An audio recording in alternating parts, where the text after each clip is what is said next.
My name is Bob Gluck, and I'm going to be hosting this wonderful event today. Before we get started, I just wanted to thank Cantor Mayor Davis, who's been a tremendous help in organizing this thing, and one of my old classmates, David Schlacht, who's sort of going to act as my co-pilot on this in case we get into trouble. I'm here in New York, and look like we might have a thunderstorm, so I hope the electricity doesn't go out. We'll see if it does, he'll take over. So Velvel Pasternak, Alav Shalom, he left this world just about a year ago, but his memory lives on and is indeed a blessing, as does his lifelong dedication and passion for Jewish music, which is why we're here, to rejoice in that life that was so well lived, to celebrate him and the world of Jewish music. To be less formal about it, we're here to schmooze about Vel, just that. There's loads of wonderful information online, chats and interviews and the like, videos, and I encourage you to check out all of that. And especially starting with the Pasternak Memorial Facebook page. But today we're going to schmooze a bit. Velvel Pasternak was a man who was about ma'asim tovim, about doing good, about preserving a rich legacy, a unique legacy for the greater community. Sur mirav asetov bakesh shalom, beradfehu. Valsetov, that's what he did. He was about doing good. He enriched his little corner of the universe. The way he put it, he went where others weren't going, as he said, b'makom she'ein ish. And he wasn't just referring to his basement, his workshop that he fondly called his dungeon. To help with the schmooze today and to talk about Vel's mission and the dungeon and other fun facts about Vel and the world that he lived in, we're very privileged to have a really first-class and diverse panel of his colleagues and friends. In no particular order, and I'll reintroduce them later, we have Rachel Muslia, Eleanor Epstein, Charlie Bernhout, Mayor Davis, Mati Lazar, Eli Zamek, and Heshi Walfish. And I just want to thank all of them, all of you panelists, for being here. We're also greatly honored as well to have Vel's wife and longtime partner, Goldie, as well as his children. I don't know if they're all here, but I'll mention them all: Shira, Meir, Naava, Atara, and Gedalia. And thank you all for honoring us with your presence. So while COVID has challenged each of us, there are occasional silver linings, one being the ability to host an online event like this on Zoom, where people can join in from all over the globe, and we have people from the East Coast, West Coast, Israel, and elsewhere. To make the most of it and hopefully have things run smoothly, I'm just going to take a minute or two to talk about the format for today. So just bear with me for another minute or two, and we'll get going. So first of all, how long is today's event? So we're shooting for maybe an hour and a half, but we'll see. There's no hard, firm timeline. The panelists are going to schmooze for a bit, at which point we'll open it up to you, the audience, for questions and comments and to share your own memories, musical and otherwise.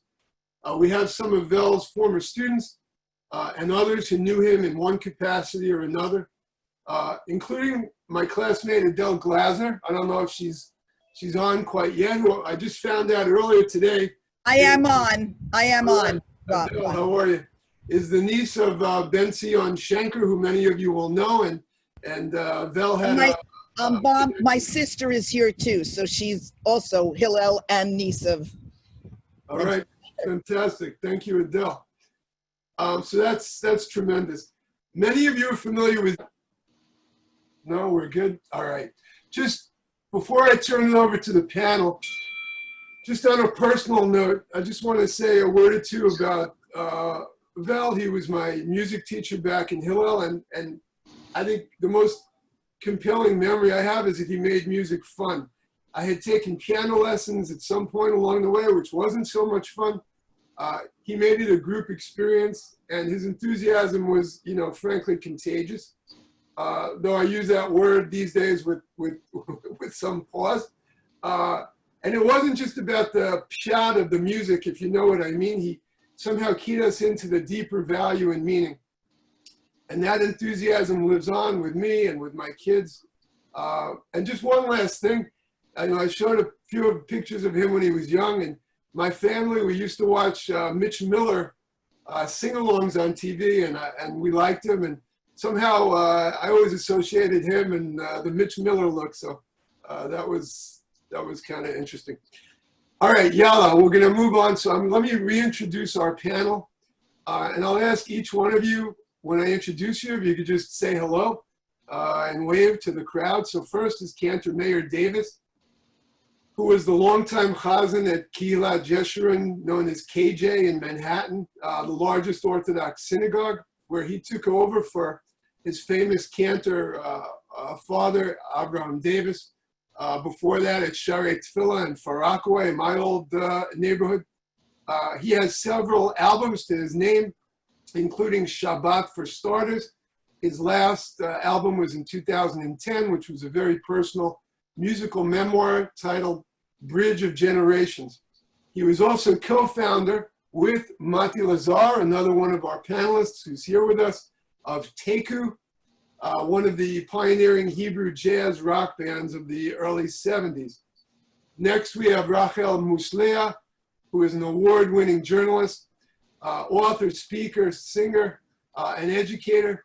She was born in Calcutta, India, the 7th generation of her family in India, tracing her roots back to 17th century Baghdad. Rachel introduces audiences to the distinctive heritage of the Jews of India and Iraq through song and story, and through the Jewish heritage tours of India that she leads. And again, I have links, if you check the chat area, I have links to her and some of the other panelists' websites, if you check that out. Our next panelist is Eleanor Epstein, a student of famed composer Alice Parker. Eleanor is founding director and conductor of Zemer Chai, the Jewish choral group of the nation's capital.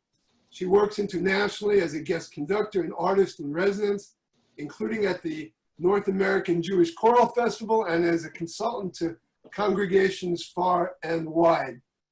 Next, we have Mati Lazar, conductor, lecturer, and record producer, also the founder and director of Zamir Choral Foundation, as well as various other ensembles, including HaZamir, the International Jewish Teen Choir, and Zamir Noded. He is also the founder and moving force behind the North American Jewish Choral Festival and the recipient of many awards and honors, and co-founder, as I mentioned before, of Teku with our other panelist, Cantor Mayor Davis. Next, we have Charlie Bernhout, longtime radio host of Jewish and cantorial music, with over 15,000 albums, as well as being a collector of hard-to-find Victrolas and gramophones. Together with Benny Rogoznitsky, he created Cantor's World, producing many successful concerts and other events. He continues to promote Chazanut and other forms of Jewish music, both online and elsewhere. And Eli Zamek, along with Michael Soker, Eli is one of the driving forces behind the Shama Orchestra, one of the most well-respected and sought-after musical groups in the tri-state area. Then we have Heshi Wallfish, last but not least, the other half with Country Yossi of the legendary Jewish group Country Yossi and the Stiebelhoppers, and the voice behind Kiwi and Tuki, the Stiebelhoppers from a distant planet. Also the founding member of the Messengers, one of the early popular Jewish bands. And with that, I am going to try and turn this over to Cantor Mayor Davis. If you give me 1 second.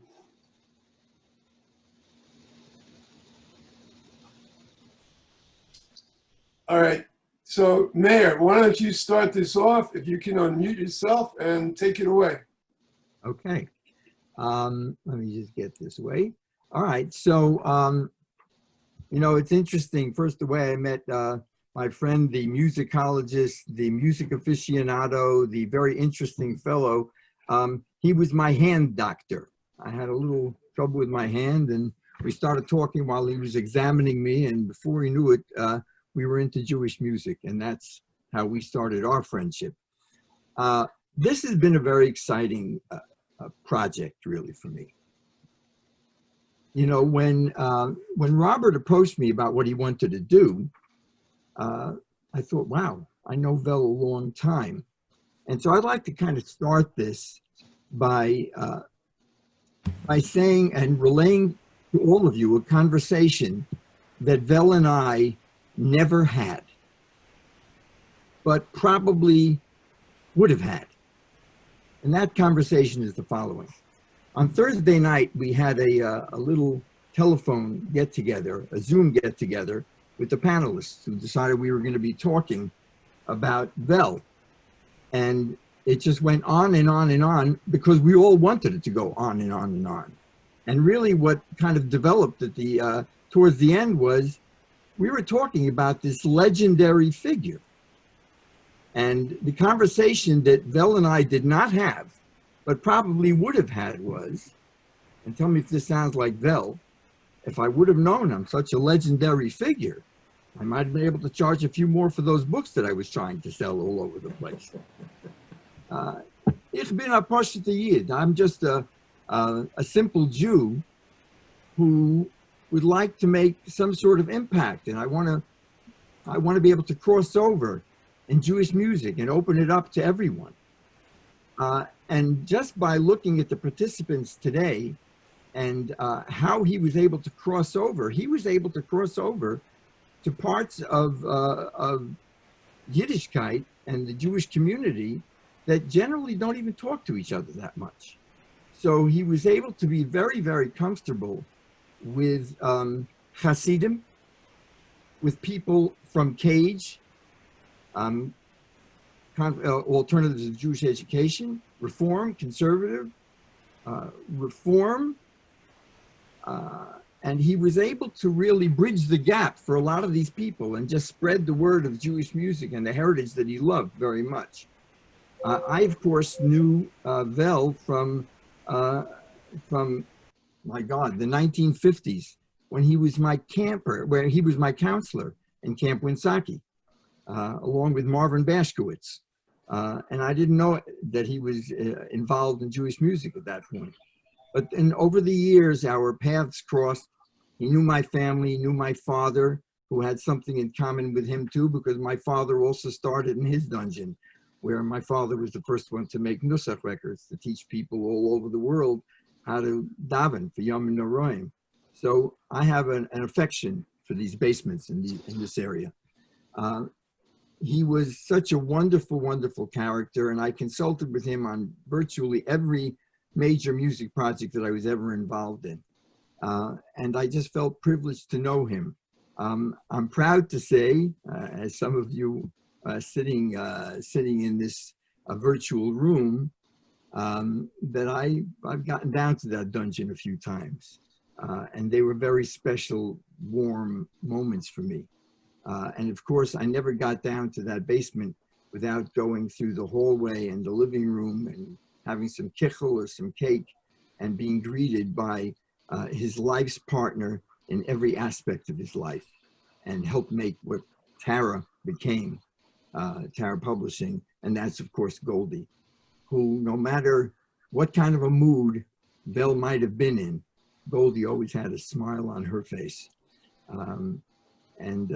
It was just a privilege and a very special feeling to be able to get to know Vel the way I got to know him. I'm sure I'll have more to say, but I don't want to keep us here all day. I thought that's the way I would start it out. And so I'm ready to give it to whoever else would like to say something about the special contribution that he made. So Mayor, I'll let you turn it over to one of your colleagues. Well, you know what? I think I'm going to turn it over to first, actually, to Eli Zamek. And the reason I thought of Eli just this very second is right after Vel left this world to hopefully a less confused and wonderful world that we're not in right now.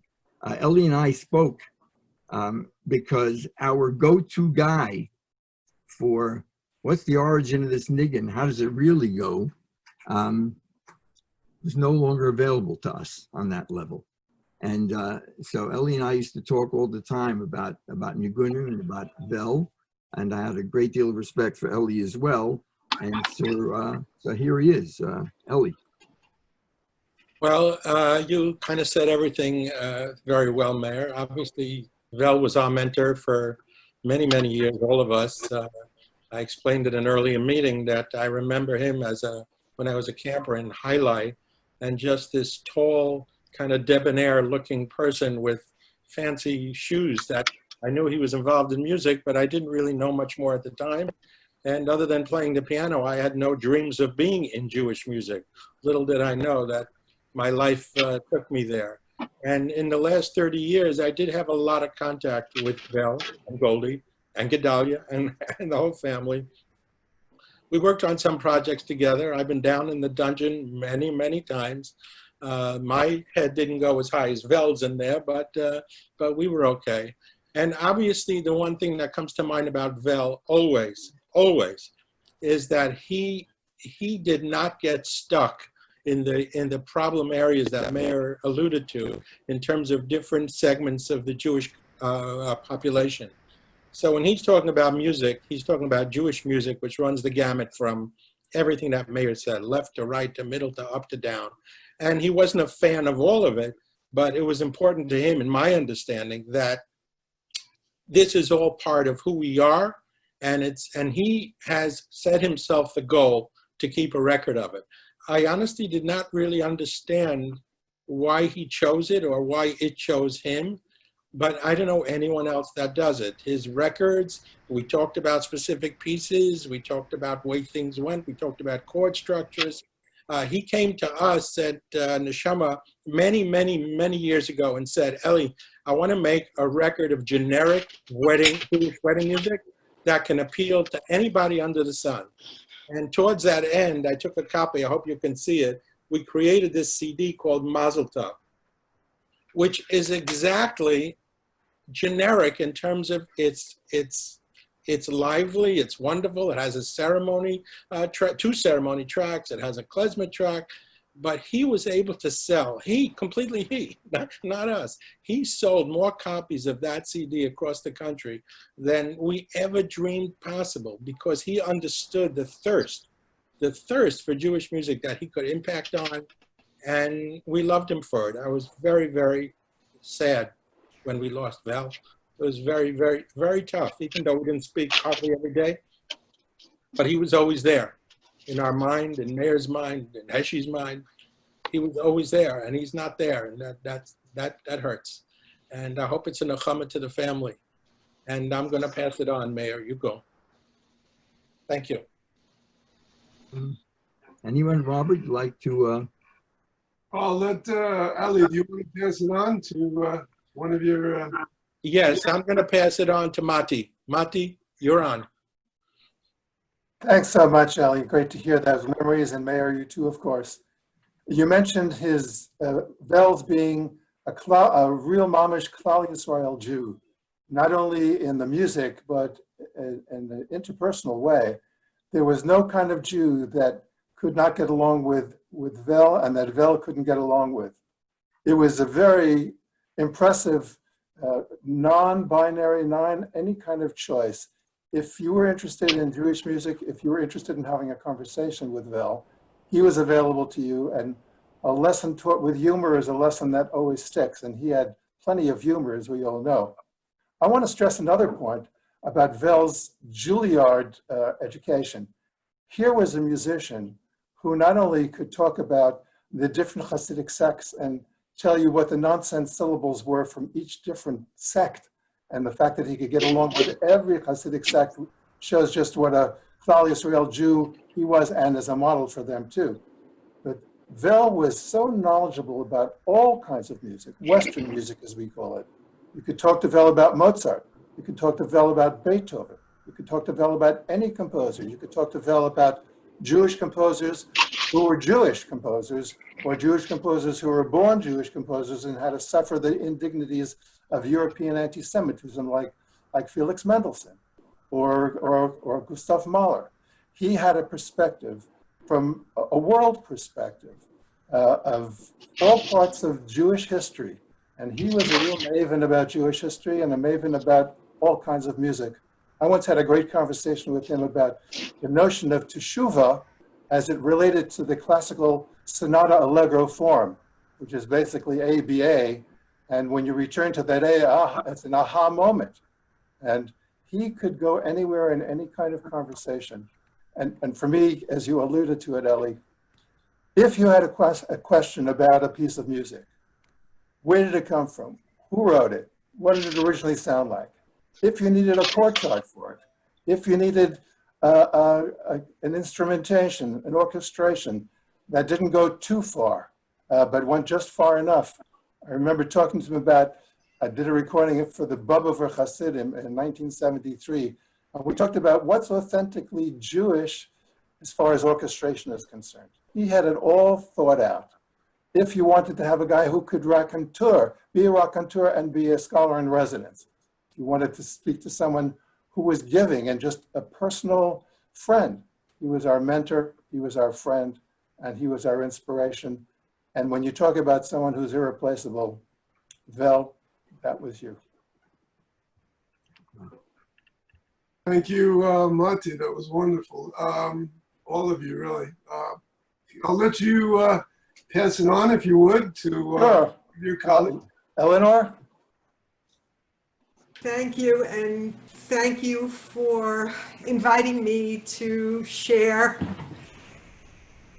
the tremendous amount of love and affection that I had for Vel and have for Goldie. And I'll just share a few stories and echo what's been said.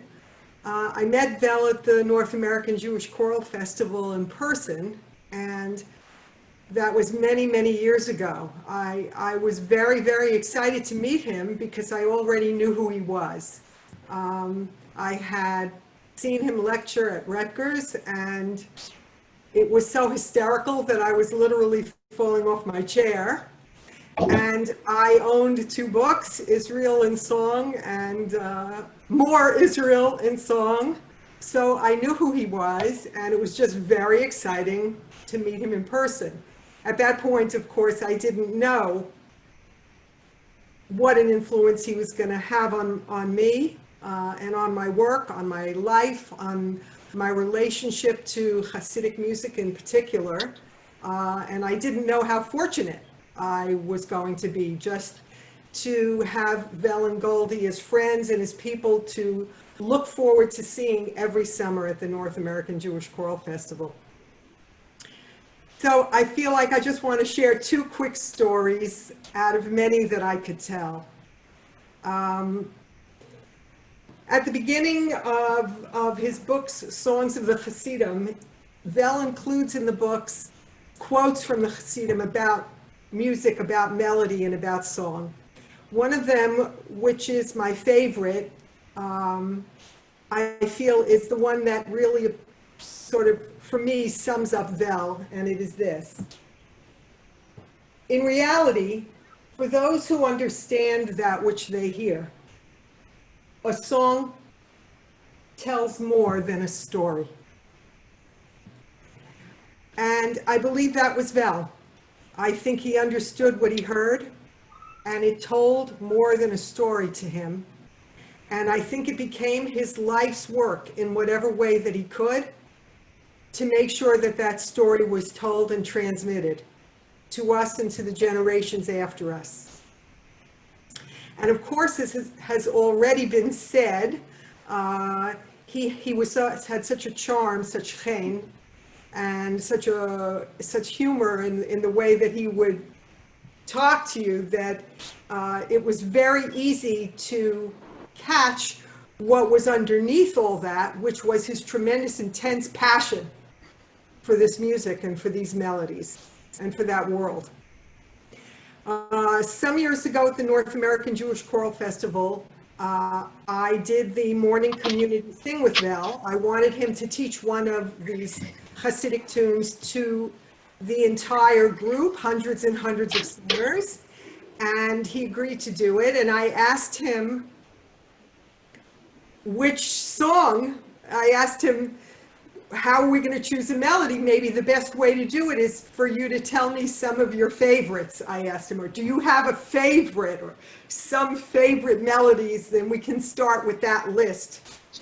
And he said to me, that would be like asking which of my children is my favorite. I'm simply incapable of doing it. You know, I love them all. They all speak to me at different times for different reasons, and I could not possibly choose one. So that's my story one. I just feel that that's incredibly telling. The second story just tickles me. It comes from the other side of Vel, and I just wanted to share this as well. And this was the businessman side of him. One year, when we came to the festival, my choir, Zemer Chai, had just put out its CD, and I asked if, you know, we could put the CD on his table for people to buy, and of course he agreed, and we went forward.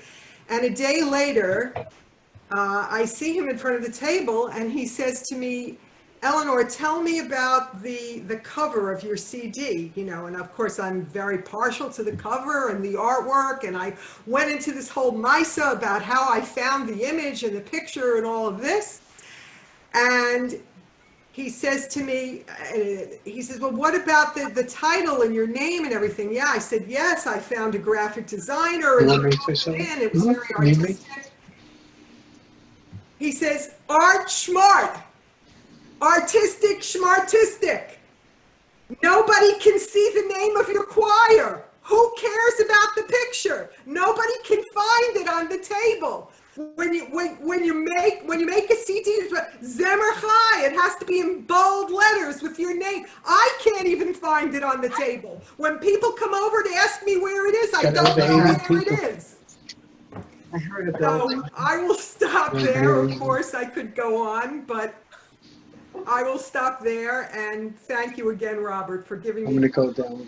Just Robert share is running the my same love thing. for this. Who is thing. that? Let me see. All right, Eleanor. Thank you, No, that's Davis. Right? Eleanor, thank you so much. And just This is I want to remind everybody, just if you're not speaking, please mute, because otherwise we pick up the background noise. That was wonderful. Thank you.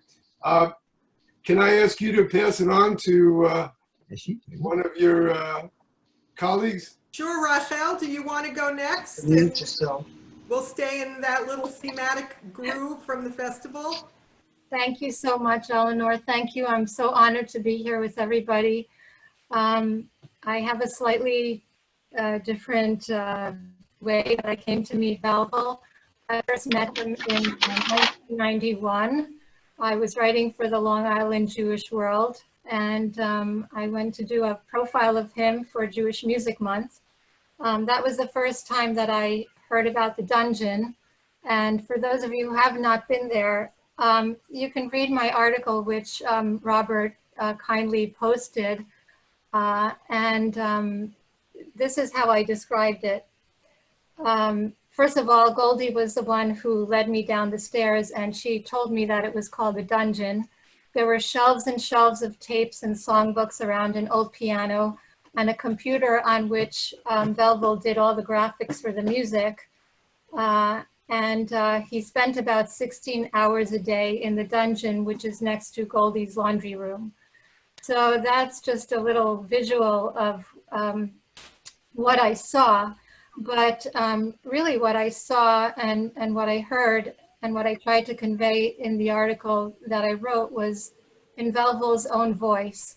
And it's amazing, last year when I went to, sadly, the Shiva, Shira asked me if I could find that article, and after looking through many clips, I finally did. And it's still so relevant because Velvel was truly a pioneer, and that doesn't change no matter how many years have gone by. I didn't realize at the time that I would soon be a frequent visitor to the dungeon for my own project. When Sephardic culture began to burst on the American cultural music scene with the 1992 commemoration of the 500th anniversary of the expulsion from Spain, suddenly all things Sephardic were in vogue. And I began reading about all these different Sephardic music projects that were being recorded and released. And I said to myself, like, hey, I can do that. I have all this music from India that I know. Maybe Velvel Pasternak would be interested in that. So with my heart beating fast, I called Vel, I pitched it, and without much of a hard sell at all, he said, yeah, sure, of course, you know, send me a cassette and we'll do it. I just couldn't believe it. And soon we were notating and recording Songs of the Jews of Calcutta, a songbook and cassette. I traveled often to Cedarhurst, often with my young daughter, Shira. There was no GPS in those days, so Velvel gave me a shortcut that I could follow, and Goldie always welcomed me with a smile. I think at that time, Nava was managing some of the business, and I felt like I had become part of the family for a while. And always, I want to mention that when I think of Velvel, I always think of Goldie at his side. So really, it didn't matter that I was a woman and he was Orthodox in observance. Kol Isha didn't matter. It didn't matter that I was really unknown, untested in the music world. I remember once when we were recording, I sang something that was sort of like a slide, and the accompanist said, like, what was that? And Velvel shrugged and said, I don't know, it's Indian. So that's, you know, he just was very accepting and also very professional, of course. And he believed wholeheartedly in the importance of preserving Jewish music from all traditions, Hasidic, which was in his blood, Spanish and Portuguese, as sung by Rabbi Abraham Cardozo from Amsterdam and Sherith Israel in New York, Gloria Goda from Yugoslavia. He saw music and melodies as the medium to the soul. And he also recognized that it was an educational medium to strengthen Jewish identity. So he offered plenty of books and music for children. He felt his responsibility was to help people learn the melodies, not to make a religious statement. That's what he said. He was really among the first to believe and act on the concept of Jewish diversity. And the opening to my article, I'll just end with that, is what he said, that people, at least in those days, if you ask them what Jewish music was, that they would say, they'll tell you it was Hava Nagila and Bim Bam. And I think that we've gone way, way beyond thinking that Jewish music is Hava Nagila and Bim Bam. And we have Velvel really to thank for that so much in his many, many different capacities. So thank you so much for allowing me to be here, and my cat, whose tail you might have just seen. I'm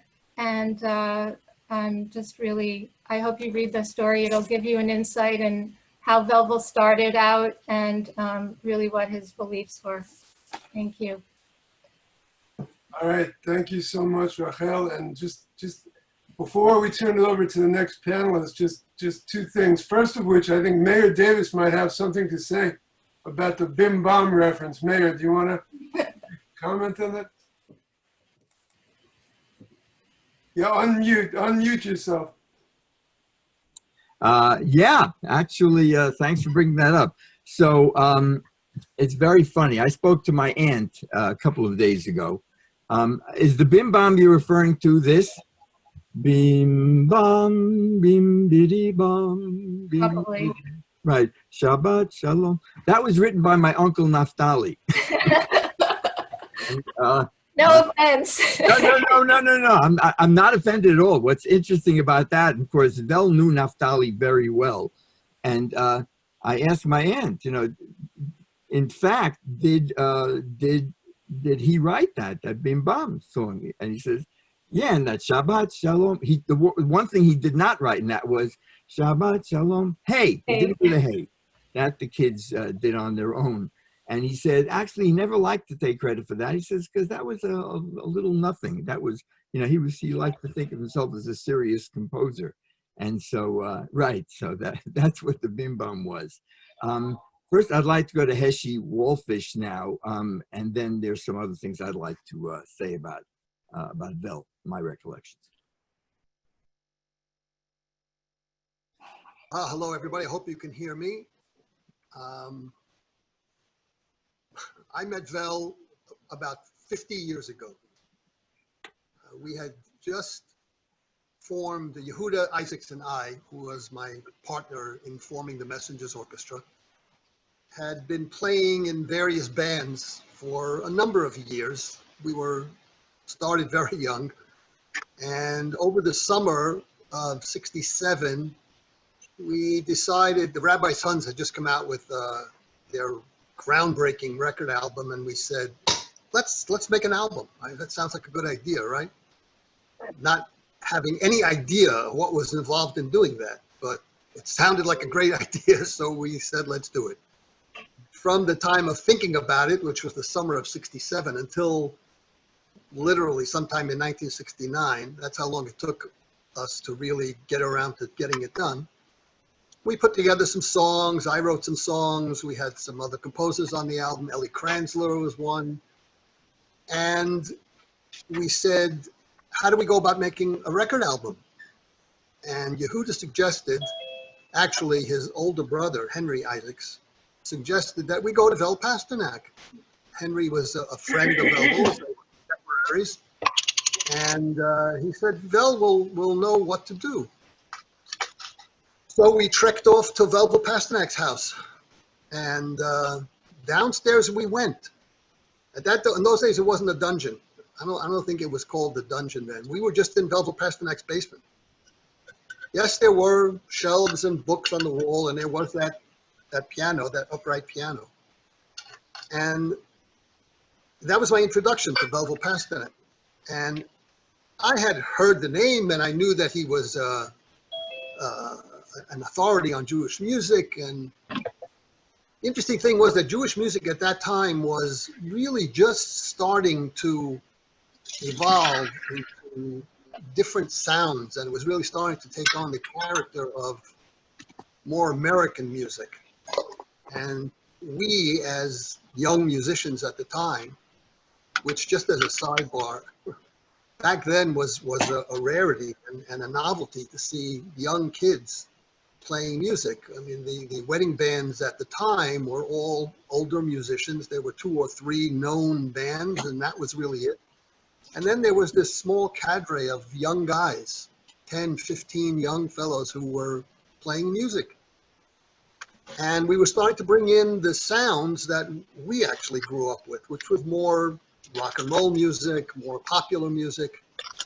And Vel, when I walked in, I said, is Vel going to understand what we're trying to do? And I needn't have worried. Vel just slid right into the theme of what we were doing, and he wrote arrangements for these songs on the album. And they ranged from traditional Hasidic songs to songs that were a little bit off the beaten path. And I think the thing that set that album apart was the different rhythms that we used. We brought in a lot of different rhythms that you didn't hear every day in the Jewish music scene. And we did the whole album. We had, I remember one thing in particular. We were in the basement and we were going over the album, and he says, well, look, you only have 9 songs. He says, that's not enough songs. You need at least 10 songs to make an album. So I said, we need another song. And I walked over to his piano and sat down and wrote the 10th song on the album, right there on the spot. And for that reason, it's my favorite song on the album. It's called L'Dor V'Dor. And Vel, when we finished the album, he's listening to the way it sounds. He says, what are you calling this album? And I said, well, it was the Messengers Orchestra. I mean, that's what we were. We were trying to get the band started. We thought this would be a good publicity boost to get the band known. He said, you need some kind of catchy title for this. He says, you don't want to be lost. It's not just the Messengers Orchestra. He says, this is something different. And the subtitle of that album ended up being The In Jewish Sound. That was the Messengers Orchestra, The In Jewish Sound. And it made a big impression. And it was a very successful album, and it led to a very successful career with the Messengers Orchestra. Came time to do our second album, because success, as Velvel will tell you, success.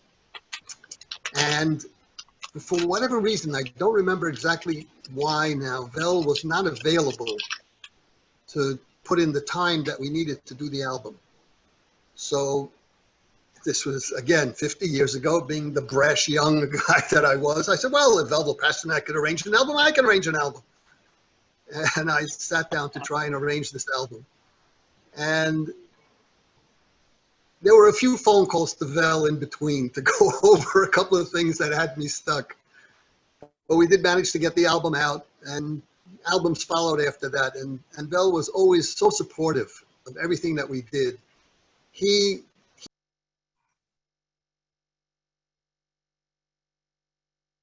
was never really stuck in any one place. He did not make the music come to him. He went to the music. And he brought the music to everybody else. And just a unique voice, and someone who certainly I'll miss, and I know will be missed by everyone. Thank you so much, Heshi. That was wonderful. And last but not least is Charlie Bernhout. Charlie, take it away.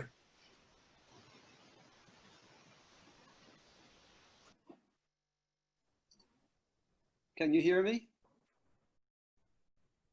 Yes. Okay. The other day when I was going through my music and books, I was thinking, what would the Jewish world be like if there was no Velvel Pasternak? And what a loss of Jewish history, of the Jewish people, particularly from these few decades of the last few decades. There are a few words that succinctly describe my feelings about Velvel: passion, mission, preservation, and mensch. He certainly had the passion for Jewish music. And it's sad that there aren't more people who can say that they have such a passion. He had a sense of mission. There was no question about it, because it had nothing to do with remuneration. He was even perhaps unheralded in his time, and perhaps we're making up for that now. But he had this unquenchable thirst.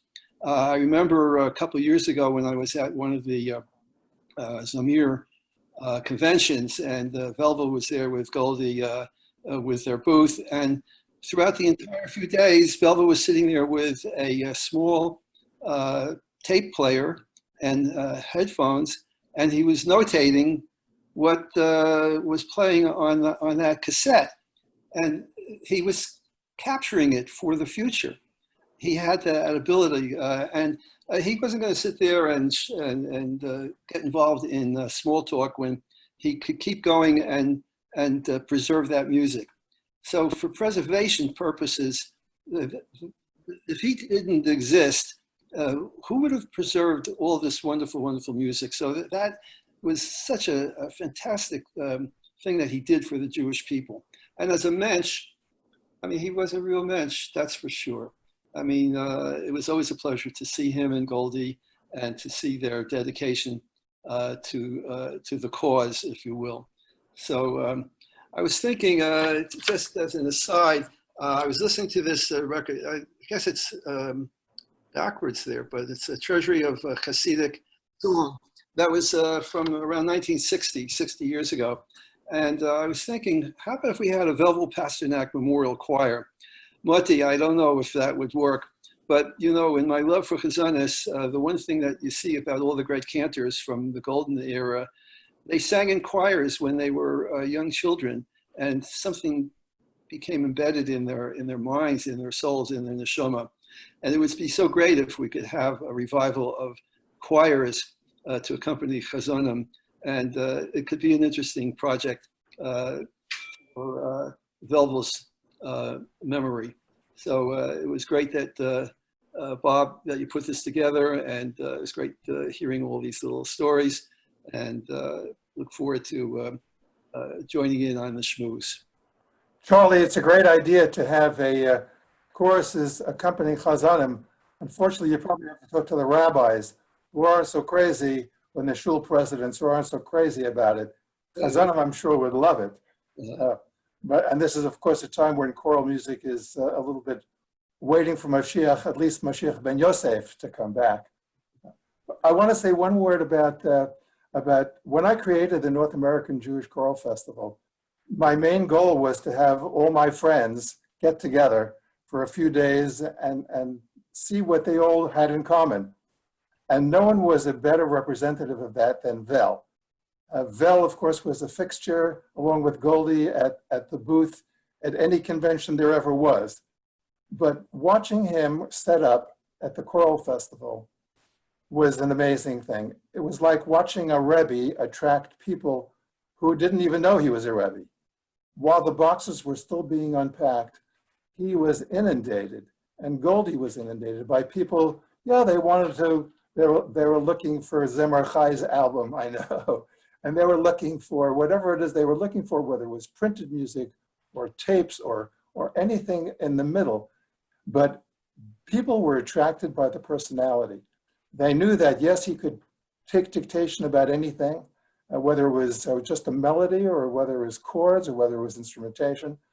But he had a charismatic personality, which it was even charismatic to him. He was so self-contained in his mission. You mentioned the remuneration business. He knew exactly what he was doing. Goldie knew what he was doing. He had a mission, and that mission was satisfied by him, for him, within himself. It was really lishma, and people were attracted to that. And he could communicate with anyone, and people came just to soak in the experience. And if there was an opportunity to be mentored, if there was an opportunity to get a Dvar Chachma or a Dvar Torah or a Dvar Muzika, he was the one who could provide it in an educational way, but mostly in an unbelievably humorous way. People just wanted to be around him. And that's what I wanted to say. I thank you, Mati. That's fantastic. Do any of the other panelists want to? Mati, yes, I want to just tag on to what Mati said. I think that part of what was so important in this regard, and why the people were coming to him, was that the Jewish community, the large Jewish community, especially the community of people who come to the Choral Festival, suffers to a certain extent, one might say, from Jewish embarrassment. That is, that many Jewish people think that they're supposed to know things that they don't know. And so they're always worried that they should know something. And Vel's ability to make every question was fine. There were no stupid questions. What he thought privately is not important. But the respect that he showed everyone who asked him anything, and I was standing there many times when it was unbelievable to me what people were asking him. But everyone was treated with respect, and consequently everyone was made to feel safe. And once that happens, that's when real learning can begin. So I just wanted to tack that on. I think that was a very important piece of it, especially at the festival. Thank you, Eleanor. Yeah, there is actually, and probably Vel would be very embarrassed by this stuff, because the truth is he had a good sense of humor, and he could sometimes give it to you a little bit.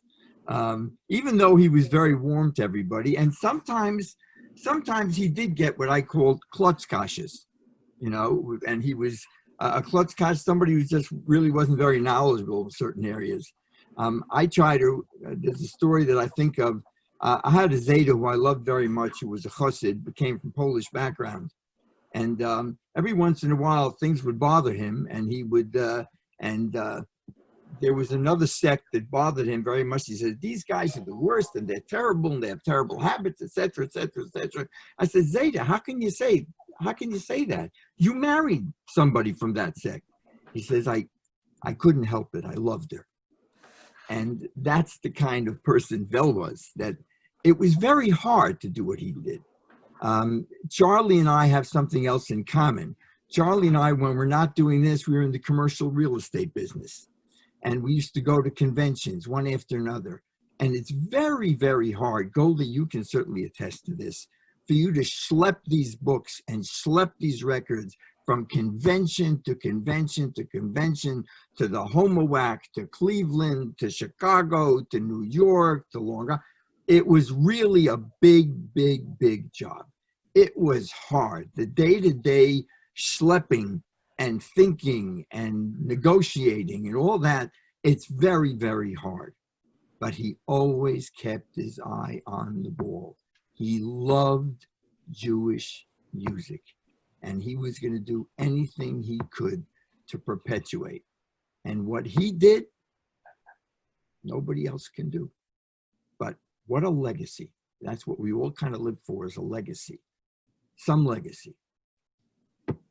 Thank you, Mayor. So I have very happy to have my cousin from Dixell's Jewish Center, Cantor Stephen Heavenstone, who is with us. And I saw him nodding as Charlie was talking about the accompaniment. And then I think Mati brought us back to reality relative to the rabbis and I guess the rest of the school board acquiescing to that type of stuff. So I'm going to ask Cantor Steve if he wants to comment on that or anything else. Oh, I didn't know him that well. I got to meet him at Cantor's Assembly conventions, and I would always go to his booth. But even before I met him, I knew of him. I grew up at Road of Shalom in Bridgeport, Connecticut. And all my friends, they're into rock, they're into theater music. Me, I would go home, my dad's side of the family is Moroccan, so I would be really infused with that music. But I wanted to learn more about the Ashkenaz style. And my chazan, who passed away very young, Yeshaya Grama, had books of Velvel Pasternak all over. He says, you want to learn about Ashkenazic music? This is what you have to study. This is what you need to learn. And what it did for me is it opened up a musical world. And I composed choral music for Shaya's choir. I would conduct his choir at times.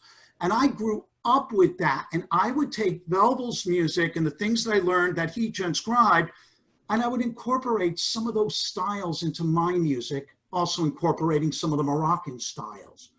But at every convention, I would go to his booth when he was there. And I made it a point because he had such a warmth of himself, such a beautiful nefesh. And I would go talk to him, and I would always make sure, no matter what, even if I had every book, I would always support him and buy at least one book from his table. And my wife would go talk to him at times. I mean, it really is a loss. It's going to be very sad going to a Cantor's Assembly convention when we all can go to conventions again and not see him there. That's really all I have to say. He really was a powerhouse and helped make alive a lot of Jewish music. He brought it to a lot of people my age when all my friends were into rock. And he brought this beautiful tradition and this beautiful music to each of us. And we are truly blessed to have been touched by him. Thank you, Cantor Heavenstone. Thank you. Robert? Yes. Robert, maybe Goldie could say something. We would love to hear her say 3 words.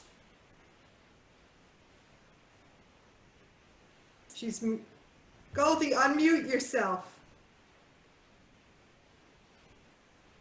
I really don't, I'm not the speaker in the family, but I'm so touched with the stories because I was there. I was part of it.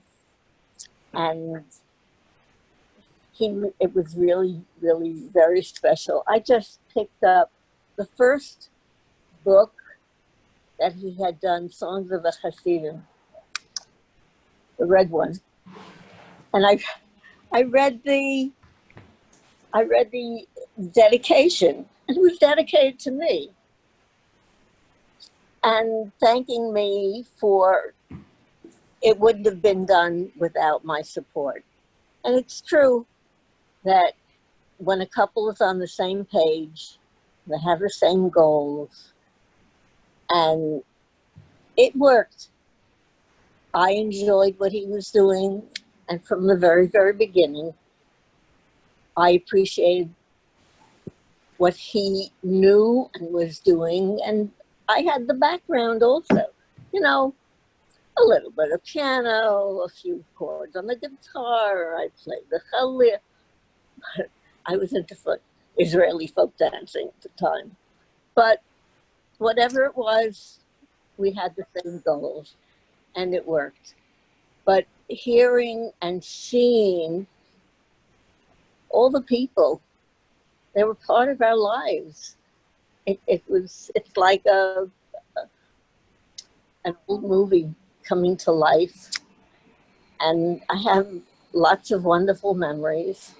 And I thank all of you who did appreciate what he did. And there's so much to talk about. But you said 3 words. I did more than 3. So I'll pass it back to you. You couldn't, there's no amount of words that would be too much. I think it helps all of us. You're the closest link we have to him other than the music and the books. And it's just wonderful to see, to physically see you and to hear you. We all know the partnership. We know that partnership. We witnessed and experienced that partnership. So we're grateful to you for anything that you say, honestly, because we're all sorely, sorely missing him, as you hear. But I see my children have been very, very good. They've picked things up, and they were part of it. They were part of it. Whether it was closing envelopes or putting papers in stamps and so on, and trying to work with whatever we were doing, they were part of it. So, and they appreciated it. That was the nice thing. My husband says that the reason he married me was for the free music books. Okay. Sorry. Thank you. That's okay. That's Nava. Nava's in Beit Shemesh. And she worked we speak to her every day. And you see, I'm still saying we. That was part of it. But there she was involved. Not saying that everybody else wasn't as, oh, I see Danny in the background. Bye, Danny. Okay. So, but thank you. Nava's the one who photoshops all the pictures. So we have a family photo. This was for our 61st wedding anniversary. We were going on 62 years. Wow. And she managed to put all the groups of the family together. All the children and their children. And God willing, we're up to great-grandchildren, which is very nice. But it's been a blessing. It really has. Never expected to lose him so soon, but that's life. Okay, thank you very much. I don't know who started the idea, but I really, really appreciate it. Oh, thank you, Goldie, and thank you, Nava. I know we have some of the rest of the family here, and Shira? at this point, Right. I think Shira's here. I just want to invite. I mean, we're going to wind down soon. You guys have all been great, and thank you for all participating. I just wanted to open it up to the audience for their comments, suggestions, questions, and for anybody else from the family who'd like to speak, and then we'll wind things down. Is there anybody who wants to jump in? Yes. Yes. Hello. Oh. Hello. Yeah, who is that? This is Benjamin Glickman. I want 1 minute, half a minute. Go ahead. As I said in the beginning, I want to show you a book of 325 pages that I forced Velvel to put out for a 2-part music, a choir. There is such a big need. So I bought for my family choir 20 copies. It's called The Jewish Choral Book for choir, for a 2-part choir, a collection of Hebrew, Israeli, Yiddish, from the Siddur, a beautiful, beautiful book, which we enjoy very much using it in my family choir. You can say how you. Yehi Zichro Baruch. Amen. Amen. Anybody else who wants to jump in? I just want to share one thing here. How do I get on? Hopefully you guys can all see this. Oh, children's choir. This is I was not in this picture, but one of my classmates were. Adele is over here. She was the youngest member of that group, and if I can impose on her, maybe we'll have her. I don't know how to do it. Well, really, I was probably about 8 or 7 at the time. So this is very interesting to hear so much about a man I was really afraid of. So I must have taken you had to try out for it. Well, how would I say that I want to speak? Oh, so we can hear you saying you want to speak. Mute yourself until you're ready to speak. So I must have done about 30 takes, and every time I. No, I didn't know she invited her. Go ahead. She muted herself. Adele, now unmute yourself. Okay. Anyway, so I don't know where I ended, but what I remember most about him was that to me, he was very frightening because I was very young. I was the youngest in the choir, and I must have done about 30 takes. And he finally said to me, I'll tell you what, hold your eyes, cover your eyes with your hands and sing. And I did it, and it worked. So that's what I remember about him. I remember being afraid of him because he was a teacher and he was very strict and he wanted it done the way he wanted it done. But I remember every single word of every single song on that album, which is absolutely amazing. And I'd love to get a copy of that album.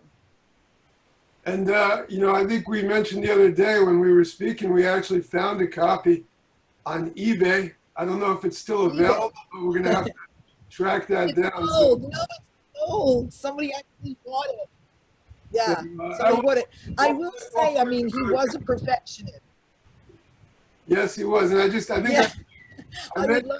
I mentioned before, and I'll mention again. So Adele's uncle was Ben-Zion Shanker, which is, many of you will know the name, and had a connection with Vel. Did you want to talk about that at all? Actually, my brothers and sister are on. I don't know if they want to say anything, but I obviously we grew up with his music. Shlomo and Barbara, you're on. Obviously, we grew up. I didn't even know that because I didn't know that much about who was my teacher, Velvel Pasternak, that he actually knew who my uncle was. That's how I just didn't put that together until very recently. So yeah, he died in 2016. And a lot of the songs that we all sing, you know, I hear it all the time at Jewish weddings, and I wonder sometimes, like Yassi Salayich, he did Eshet Chayil, and I wonder, do people know that who actually wrote this? And I think some people do, and a lot of people don't. So, yeah. Well, I'll just jump in for a second here. So I'm Adele's slightly older brother, and also went to the Hillel school. This has been really marvelous. So my memory of Velvel is also primarily the memory of a child, because he taught us. He was our music teacher when we were in grade school. But I was aware that he also collaborated with our Uncle Benny to produce a whole series of recordings. And somewhere, I think in my basement, I still have the original LPs, and music arranged by Velvel Pasternak. So they had a really flourishing collaboration and a very close friendship for many years. Anyway, this has been great. I got an insight into Velvel Pasternak that I did not have when he was teaching us in grade school. And it's great to see some of the names that I recognize on this as well, from so many years ago. Thank you, Saul. Is there anybody else that wanted to comment who knew him from Hillel or Hank or? Can I say something? Please, yes. Yeah, my maiden name is Muchnick. I'm Rifki Muchnick, and I see Goldie smiling. I'm coming from not just his student, which is significant in itself, but on a very, very personal, close level to the family. I was their main babysitter at the age of 13, 14, and I took care of Shira Mayer. And every Saturday night, I would babysit sleepover and babysit the entire morning when Goldie and Velvel went off to teach. And I was Goldie's baby nurse when she gave birth to Nava. And Nava, I considered my first baby. I loved her like she was my own. So it was so great to see you there. And Shira, I remember getting her dressed for parties, and she would make me do her hair up fancy. And it was just a joy to take care of them. And Velvel had such an impact on my life that my youngest grandchildren know his name, because I talk about him all the time. The effect that he had, not just in teaching us how to love Jewish music. He taught our Yiddish neshamas to connect. And that had the greatest impact on my life in terms of what kind of Jew I am and my love for Jewish music. And I saw my sister was on here before. I don't know if she's still here. But I'm speaking for my sister and my two brothers as well, that our together time is spent mainly singing the songs we learned. I was on that album. I remember so clearly what Adele was talking about. There was a song, V'ahavta Esreacha, and Adele had the solo in it. And she was very, very scared. And she had to do her solo over many times because she was crying out of, that fear. And she finally got it good enough, for the take. But you can hear, if you listen to the solo, you can hear the tears in her voice as she's singing it. And when she was talking about it, it brought back that memory so clearly. That was such an experience doing that album with him. Amazing. It was amazing. It was seeing the whole process of a recording studio. And I remember Chassia Winter and just all the beautiful songs that I remember, like you said, the words, the melody, I sing them to my grandkids. Goldie, he goes on. Wow, Rifki, thank you so much. That was just wonderful. I mean, that's why we're here, to hear that sort of stuff. So I just want to, one of my classmates, another one of them, Michael Feldstein, had to leave, and he just asked me to read some of his memories, and then I'm going to turn it over live to another one of my classmates, Billy Eisenberg. But I'll just read just very briefly what Michael Feldstein had to remember about Vel. I often played guitar at, during my college and post-college years, I often played guitar at kumsitzes. And back then, the only way you could get sheet music for the popular Jewish songs was from Velvel. I remember one Sunday where I was scheduled to play at a kumsitz one night and and I realized I had lost some of the sheet music I needed for the program. I called Velvel in desperation, and he told me to come on over that afternoon to get copies of the sheet music I needed. He took me down to the dungeon and provided me with the sheet music I needed. I offered to pay him, but he refused. I'll never forget how he bailed me out that day, exclamation point. I had him for high school music. Unfortunately, we gave him a hard time in class and often misbehaved. I think that's my memory as well. We never really appreciated his gadlus at the time. And then in parentheses, music class was not exactly a priority for a 16-year-old high school student. But I learned to appreciate his importance in the Jewish music world later in life. And I'm going to turn it over now to my one of my other classmates and close friend, Billy Eisenberg. Billy, are you there? Somewhere? Unmute yourself, Bill. How about now? Yeah, you're good. Yeah. So first of all, I'd like to say hi to Mrs. Pasternak. I could never call you by your first name. I come from, well, a different time, but I wanted to also acknowledge your children that are here with you. And I have a very different perspective of, I guess it was Mr. Pasternak. And I also wanted to acknowledge some of my friends from Woodmere, because that's where we all grew up with the Pasternaks. And that's what I really just wanted to share with you. And to Mrs. Libin as well, as I saw before. Again, no first names there. So back in the early, I guess it's the early 60s, my parents and the Pasternaks were young couples starting out in Woodmere, I guess the 5 towns. It was a very different type of community back then. But the one thing that my parents had was a open door policy. They never closed their door. And I just wanted to walk back a little bit with you, Mrs. Pasternak, the Friday nights, so many of them at my home. And in would come Mr. Pasternak, and as has been said, he had a great sense of humor, this very loud voice.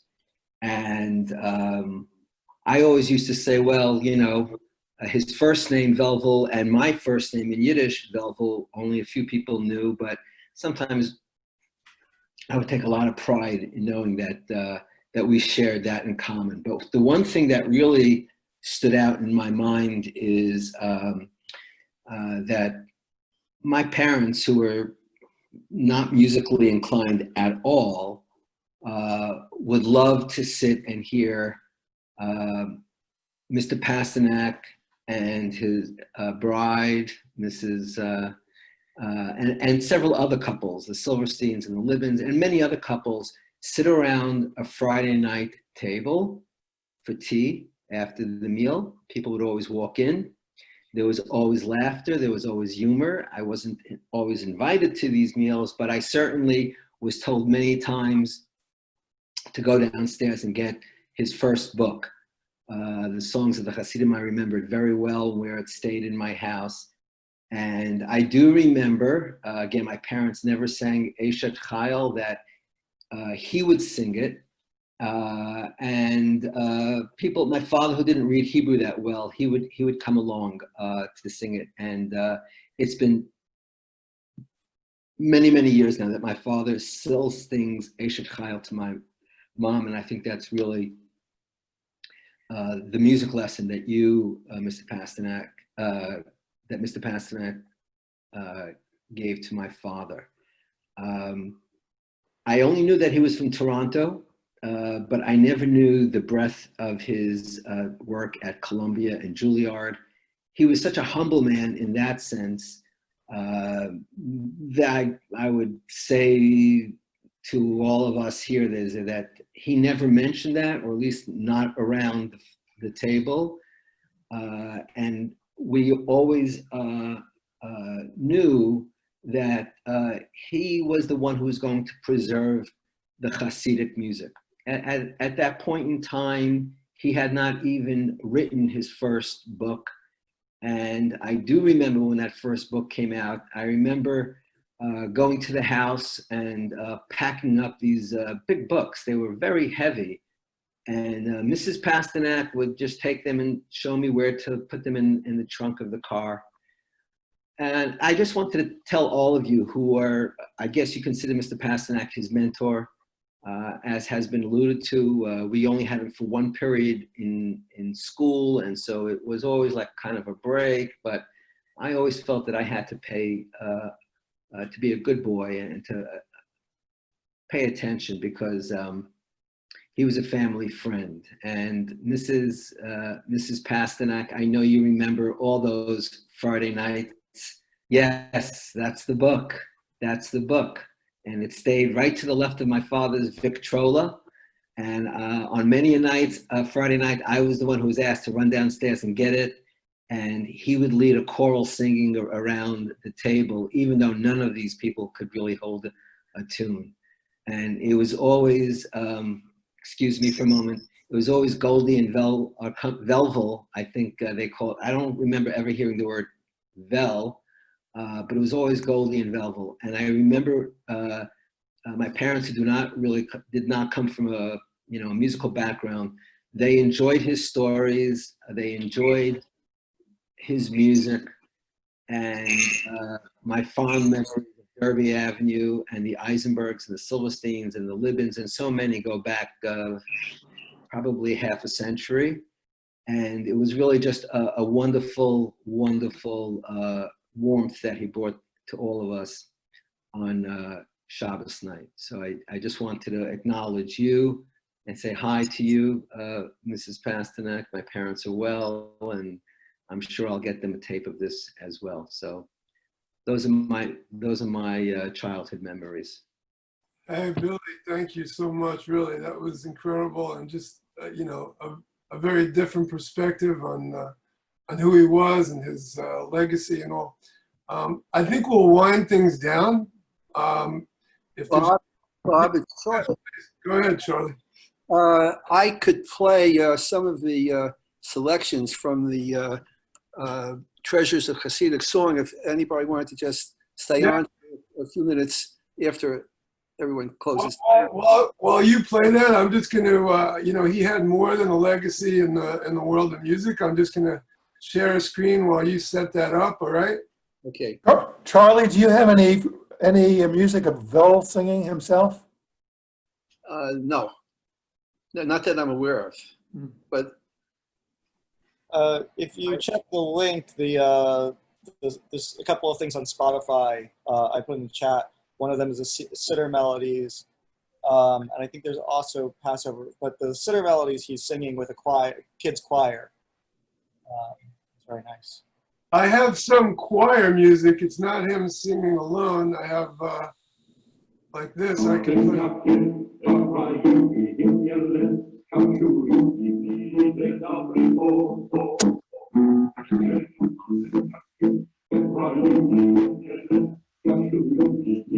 That's from the Treasury of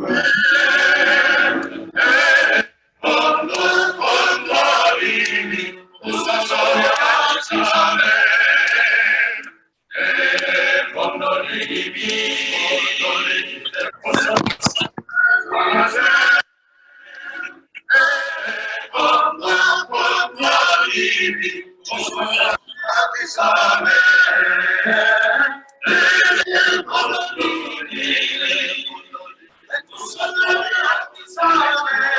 is off.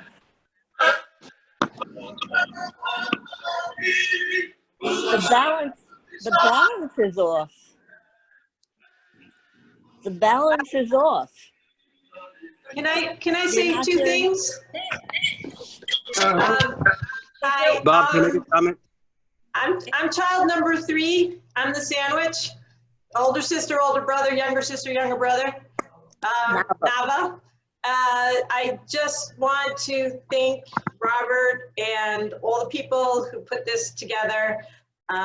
It means a lot to me. I know it means a lot to my mom.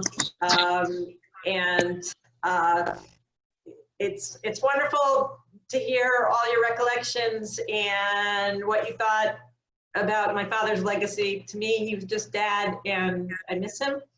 I set up a memorial page on Facebook if anybody wants to go and see their pictures, their scans of news articles. There should be links to all kinds of things. If you go on YouTube, there's a Jewish music link that right now only has my father singing Pesach songs. But, you know, hopefully at some point we would add more to that one day. I just want to say thanks, and I appreciate it.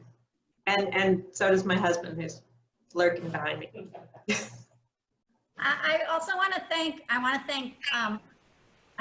Bob for the initiative for this, because our family actually got this tremendous gift because it was just my father's first anniversary of his death, and we were given this memorial. We didn't have to plan it. We didn't have to organize speakers.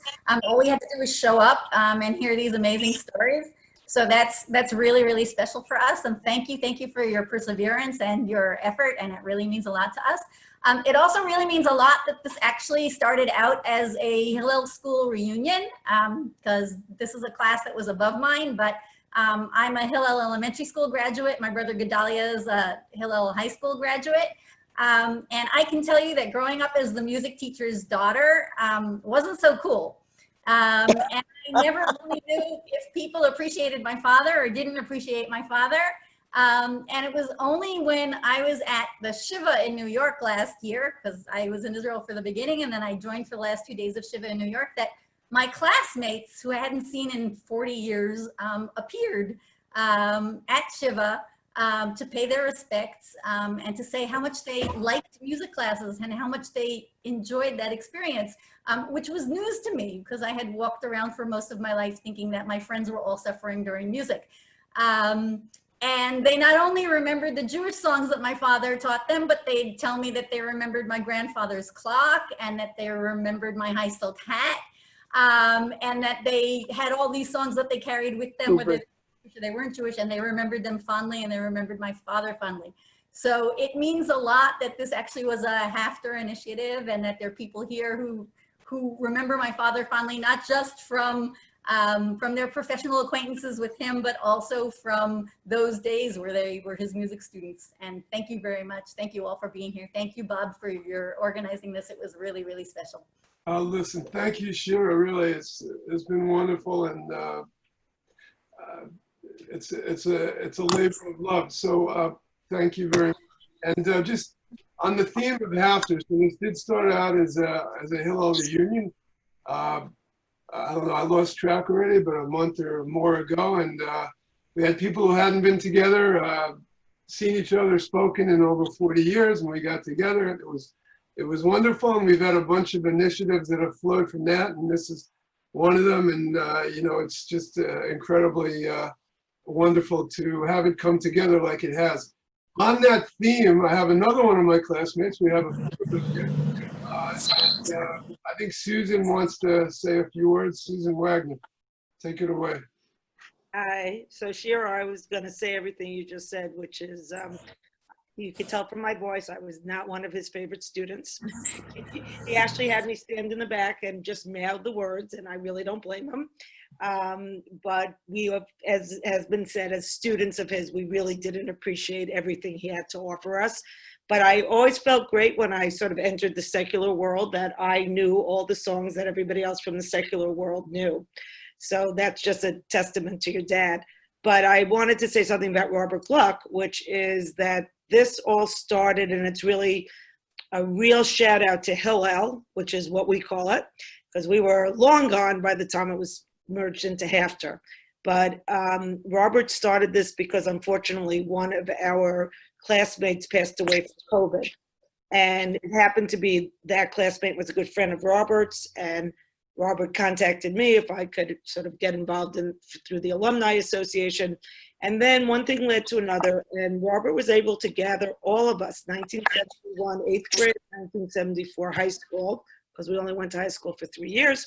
And that was the 1 year that happened. And we all got on a Zoom call for about 3.5 hours, all about 45, 50 of us, give or take, from all the years. And we have connected in such a way that there's a WhatsApp that people are constantly on, just sharing their life journeys, sharing their religious journeys, sharing their educational journeys, for those of us who are lucky, kids who are engaged, grandchildren, etc. And we do have a few initiatives that we are working on as a team, but it was a very, very, very special childhood. And I think we all really appreciate what Hillel offered us. Probably at the time we didn't appreciate it enough, but looking back, we were really granted an excellent, both secular and Hebrew education. When I was 50, I decided to get my master's in Judaic studies from the Jewish Theological Seminary.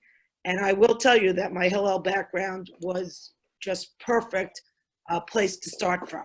So I just want to give a shout out to everybody who's on this call who might have been involved in the administration of Hillel in those days. And a special shout out to Robert, who has been sort of at the titular head of all of these initiatives. All right, look, thank you, Susan. I very much appreciate that. And listen, I think we're going to wind it down. I want to thank all of you, the panelists, the family, Goldie, and the rest of the children. I don't think I could say anything else that really hasn't been said better by everybody else, so I won't repeat that. I'll just a couple of items. This is being recorded. We'll get it posted at some point online, and we'll have links or posted on the Facebook page that was mentioned before. I put in the chats, I put a bunch of links to panelists' websites, also to the Facebook page, to Tara Publications, to Hal Leonard, where some of the other stuff is published. So if you have that before we leave, or otherwise you can go to the Facebook Memorial page and get a hold of that. We had up to, I think, about 80 people on at one point. It's been wonderful, and I just, again, want to thank all of you for participating. All right, shalom to all. 2 minutes. So I just, sorry, I'm the youngest one. I was the one who was sometimes in that dungeon underfoot, sometimes being told when my dad was doing radio interviews to not look at the phone. Not sure if I always understood that. And, I spent time shrink wrapping books, setting up music books, dragging stuff to and from the car. Sometimes I was at the convention, sometimes I wasn't. Last year, I mean, this has marked the 1 year anniversary. Last year, Mati and Eleanor, thank you so much for organizing. I don't know if I ever got a chance to thank you for the concert that actually wound up marking his Shloshim at the Choral Festival. I was very sad that it didn't happen this year. But one of the things that really hit me after the first month of experiencing that personal loss was walking into a convention and seeing that my dad's books weren't there, and there wasn't someone to sell all of this wonderful music to all of these wonderful people. And it was a reminder that my loss was shared with a lot of other people. And that's the one thing I wanted to share. Thank you, Gedalia. And I'm just going to end with just sharing a screen. You know, it's a good, you gave me a good lead into this. It just, again, thank you, Goldie, Shira, Naava, all the panelists, everybody else who participated. And I'm just going to share this with you as we wind this down.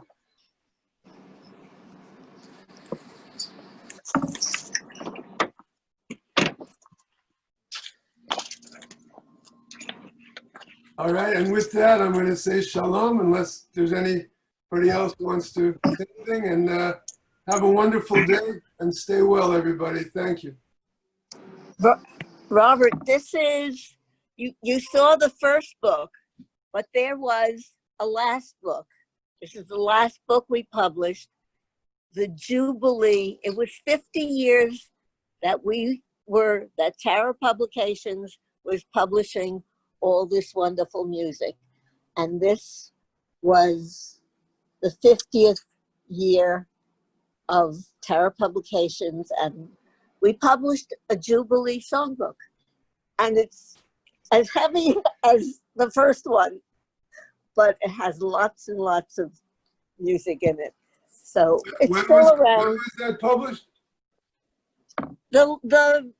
Just last year. Okay. I mean, the last year, just before the, well, what year did you say? The last year of Vel's being around. It says 2014, but no. It was before that. It was later. Nava, what would you say? Jubilee is 50 years. So this was the 50th year.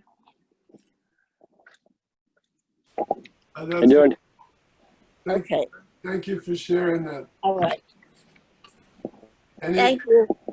All right, guys. Thank you again so much. Stay well. Bye-bye. And thank you very much. You're very welcome. You're very welcome. Bye-bye.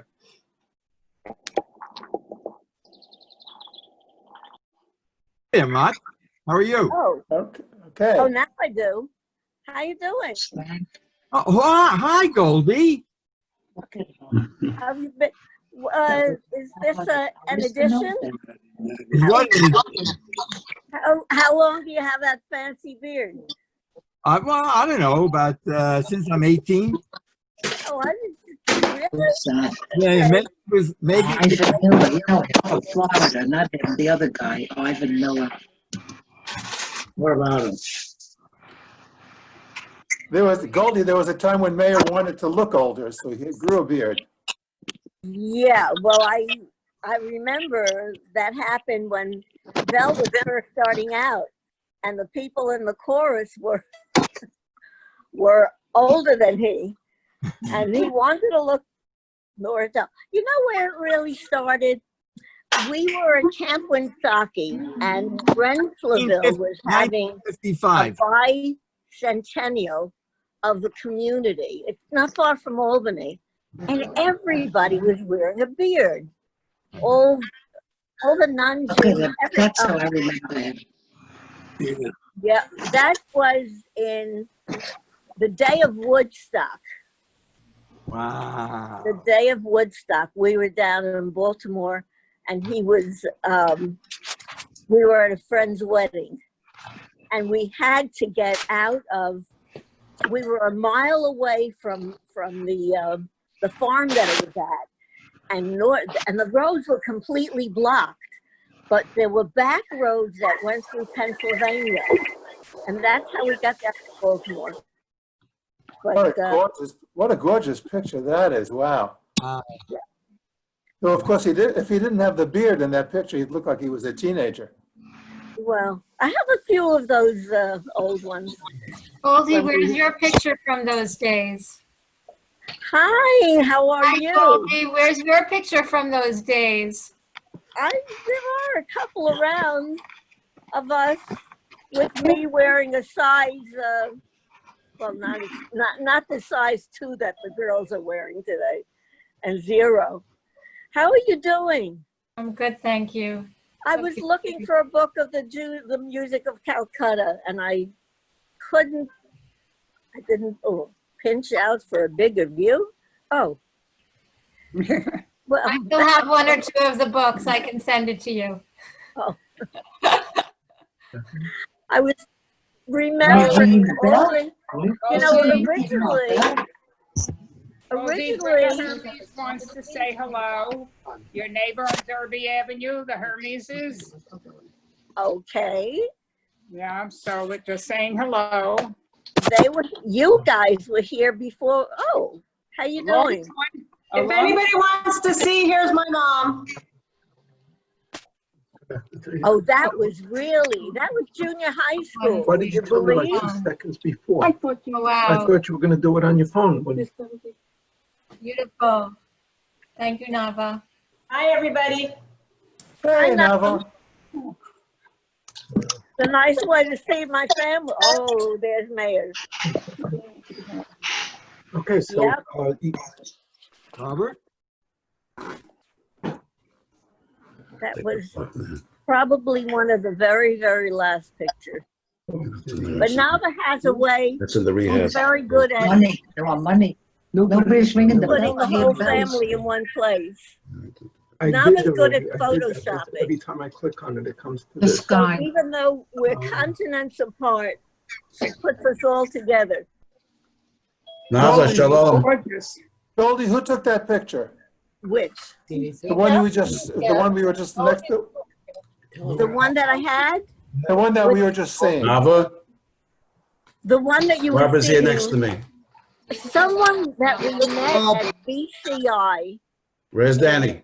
when she was 18 years old, and she's a butt bias in our house. We've been friends. 8 o'clock, ever stop since. working. Her name, Leslie. It said it's 8 o'clock, stop working. It's Silverstein now. And she said she couldn't go back to California without visiting. And it was a Friday morning. It was the Friday morning before things went south on the following Monday morning. And she said she had to come and see us before she went back. She came in here for her daughter's graduation. And Beautiful photo. Yep. So that's it. And he looked good. Sure did. The last video I have of my dad, it was him conducting my 6-year-old, my 5-year-old, saying Ma'at Shana. So, really?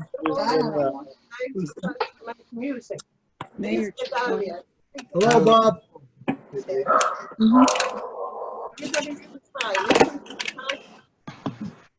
So many nice faces. My, this Zoom is wonderful. Hi,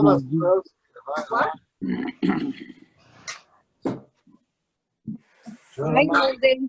Chocolate's ready to start. Oh, here I am. Where's Robert here? Oh, Marcia, hi. Somebody has a dog there. Somebody has a dog. Who is the dog talking? Hi, Nava. Very strong. Okay. Not the blood pressure. I thought I was going to Hey, Ellie, you made it. Somebody's got blood pressure. Yeah. Oh. She was surprised I got that much out. okay. Okay. Thank you. Hi, Els. Hello, Goldie. Goldie, hello. Is that Billy Glow? How are you? We were talking about you. It was so nice to see Shifra I here. thought my ear was burning. Now I know why. My ear was burning. I want to say, I want to say 2 sentences and I will leave you. And the numbers weren't working. I don't want this. You just listen to that from now on. Every time I go in, it goes to 11 boys. I have to change it. Oh, yeah. Should I just delete that? Yeah, delete that. Okay. I know where it's going, where Robert is. You asked me, you may as well talk because nobody's talking. Nobody's talking. I will say goodbye. Why does that stick? I want to say. Go ahead. Charlie Bernhardt? I'm listening. Hi, Benjamin, Charlie. I'm listening. I always said that Velvel's name is Mr. Jewish Music. And I still think there is no institution in the world, not the university, not libraries, which produced the amount of music that Velvel as a one individual did. So he lived with me, I live with him, I have all his books. I'm using I could put them in, but my family choir, as everybody has a copy of the 200 songs for choir that he produced 2 years ago. So you remember it. All of you, be well. Sei gesund. Benjamin, best regards to you, your ganze Mishpacha, and we have to tape your family getting together and singing. Your family choir is amazing. That's right. All in the help of God. Okay. So long, we miss you. Sei gesund. Eleanor. So is